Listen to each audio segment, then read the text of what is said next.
एक तरुण, डोळ्यांमध्ये असंख्य स्वप्न. ते स्वप्न पूर्ण करण्यासाठी मनात प्रचंड जिद्द आणि जिद्दीला कष्टाची साथ. सांगली जिल्ह्यातील वाळवा तालुक्यातील तांदुळवाडी या छोट्याशा गावातील हर्षल पाटील हा तरुण 10वी पर्यंत गावात शिक्षण घेऊन पुढच्या शिक्षणासाठी तो कोल्हापूरमध्ये जातो. इथूनच तो सिव्हिल इंजिनियर होऊन बाहेर पडतो. बाहेर पडताना मनात आपल्याला खूप काही करून दाखवायचंय हे एकच स्वप्न घेऊन तो सिव्हिल क्षेत्रात उतरतो. हळूहळू गव्हर्नमेंट कॉन्ट्रॅक्ट तो घेऊ लागतो. पुढे महाराष्ट्रामध्ये महायुती सरकार जल जीवन मिशन ही योजना लॉन्च करतं आणि याच योजनेतील एक काम हर्षल पाटीलला मिळतं. हे काम म्हणजे त्याच्यासाठी यशाची खूप मोठी पायरी होती. तो त्याच्या कष्टाचे सर्व पैसे या कामामध्ये लावतो. मित्रांकडून, नातेवाईकांकडून उसने पैसे घेतो. एवढंच नाही तर मार्केटमधून सुद्धा व्याजाने पैसे उचलतो आणि हे सगळे पैसे त्या जलजीवन मिशनच्या कामासाठी वापरतो. तब्बल 65 लाखांचं कर्ज त्याच्यावर होतं. तो अगदी प्रामाणिकपणे काम पूर्ण करतो. आता वेळ असते सरकारकडून बिल घेण्याची.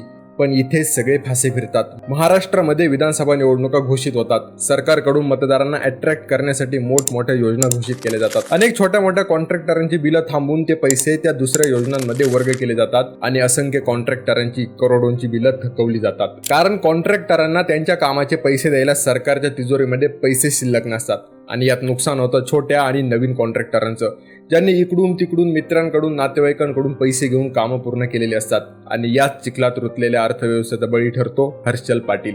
हाच हर्षल पाटील मागच्या एका वर्षापासून सरकारकडे त्याच्या थकलेल्या 1,40,00,000 इतक्या रकमेसाठी स्वतःचं आयुष्य संपवतो. जग जिंकण्याचं स्वप्न बघणारा हा तरुण राजकारणामुळे बिघडलेल्या अर्थव्यवस्थेचा बळी ठरतो. भावांनो, ही आत्महत्या फक्त हर्षल पाटीलची नाहीये. ही आत्महत्या आहे त्या प्रत्येक तरुण पोराच्या भविष्याची, जे लाखो स्वप्न घेऊन या व्यवसायामध्ये उतरतात. आज हर्षल पाटीलच्या आत्महत्येने कमीत कमी हा मुद्दा बाहेर तरी आलाय, पण असे अनेक हर्षल पाटील आज सुद्धा सरकारच्या याच धोरणांमुळे डिप्रेशन मध्ये गेलेत.